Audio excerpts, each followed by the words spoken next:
Զիբադոյան։ Եվրամեդիա 24, ես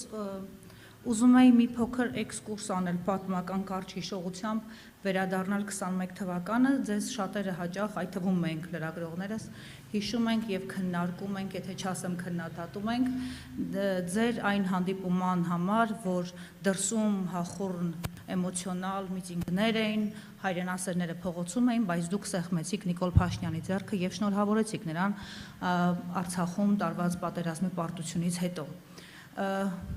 Եվ այսօր դուք այդ նույն Նիկոլ Փաշինյանին, որին այնքան լուրջ եք վերաբերվել և արհամարհել եք թույլ տվել ասել փողոցում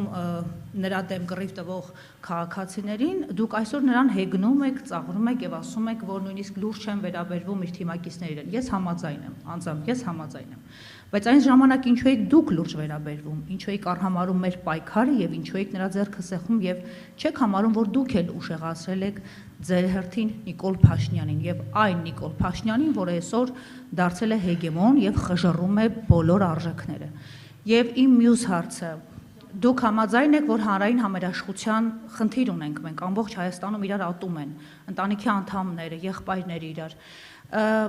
Դուք ունեք ձեր մտքում նախագահի թեկնածու և կբարձրաձայնեք այն նախագահի թեկնածուի անունը, որպեսզի մենք հասկանանք ով է լինելու, այսպես ասենք, իշխանությանը զսպող, Հայաստանի դեմքը նաև ներկայացնող այն պաշտոնյան, որը ֆորմալ ձևական բնույթ չի կրի, մեռելների հետ չի նկարվի, նա խնդիր կլուծի և նա կբալանսավորի և հանրային համերաշխության հարց բալանսակբերի ամբողջ Հայաստանում։ Իդեպ ձեզ նաև առաջարկվում է, եթե սոցցանցերով ձեզ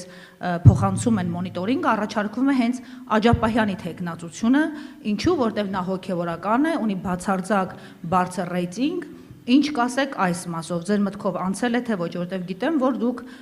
հատուկ վերաբերմունք ունեք և իր անձի և առհասարակ մեր հոգևորականների նկատմամբ։ Ու մի բան էլ, ինձ խնդրել են ձեզ հարցնելու, ովքեր են ձեր ԱԱԾ-ի պետը լինելու և դատախազը։ Շնորհակալ եմ։ Ես տեսնում եմ, դուք ուզում եք, ես հայտարարեմ հաջորդ քաղբանտարկյալների անունները։ Դրա համար ես հաստատ դա չեմ անելու, հաստատ իմացեք, մենք ունենք թե լուրջ նախագահի թեկնածու, թե ճիշտ կառավարության անդամներ, ում միջոցով մենք զարգացնելու ենք մեր երկիրը և վերադարձնելու ենք մեր երկրի արժանապատվությունը և դրա համար անելու ենք առաջին քայլը, միավորելու ենք մեր ժողովրդին, համախմբելու ենք մեր ժողովրդին, այսինքն, բայց ասեցի, դուք չլսեցիք, ցանկացած անուն հիմա տան, նույնիսկ ձեր անունը տան, 5 րոպե հետո դուք կլինեք KGB-ի պատվալում, դրա համար եկեք չմասնավորեցնենք, Աջապահյանը իրոք ես ունեմ բացարձակ հարգանք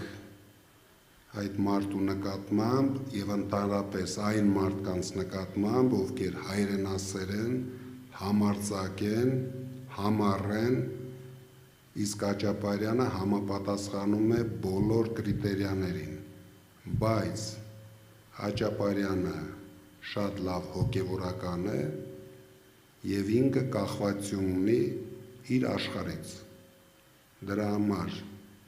երկրի զարգացման համար մենք կունենանք այնպիսի նախագահ, ով կախվածություն չունի և ով հնարավորություն ունի օգնել մեր երկրի բարգավաճմանը։ Ես վստահ եմ, Աջապահյանը շատ հնարավորություն ունի, բայց մենք չպետք է մոռանանք, որ ինքը ունի իր հոգևոր վերադասը։ Առաջի հարցը, դուք որ ասեցիք, ես 21 թվականին հանդիպել եմ և շնորհավորել եմ Նիկոլ Փաշինյանին։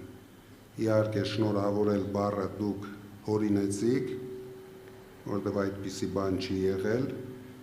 իսկ ինչ վերաբերվում է հանդիպելուն, իրոք ես հանդիպել եմ և փորձել եմ խելք և շնորհք Հա?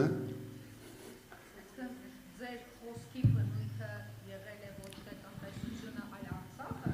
այլ ընդդիմություն այլ երկրի անդամները։ Առաջին հերթին ասեմ, երբ դու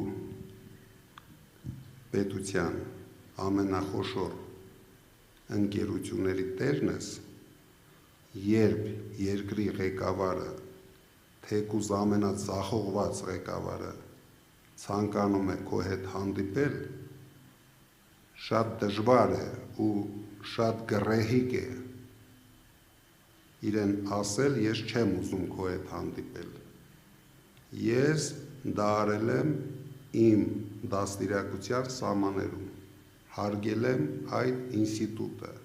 ոչ թե մարդուն, ում հետ ես հանդիպել եմ։ Իսկ ինչ վերաբերվում է ձեր պայքարին, փողոցային եւ բոլոր պայքարներին, ես խորհուրդ եմ տալիս այդ պայքարի ղեկավարներից ճշտեք իմ մասնակցությունը։ Ես գնահատում եմ, դա եղել է ամենամեծ մասնակցությունը, բայց ես դա ոչ մի անգամ չեմ հանրայնացրել, արել եմ հանգիստ,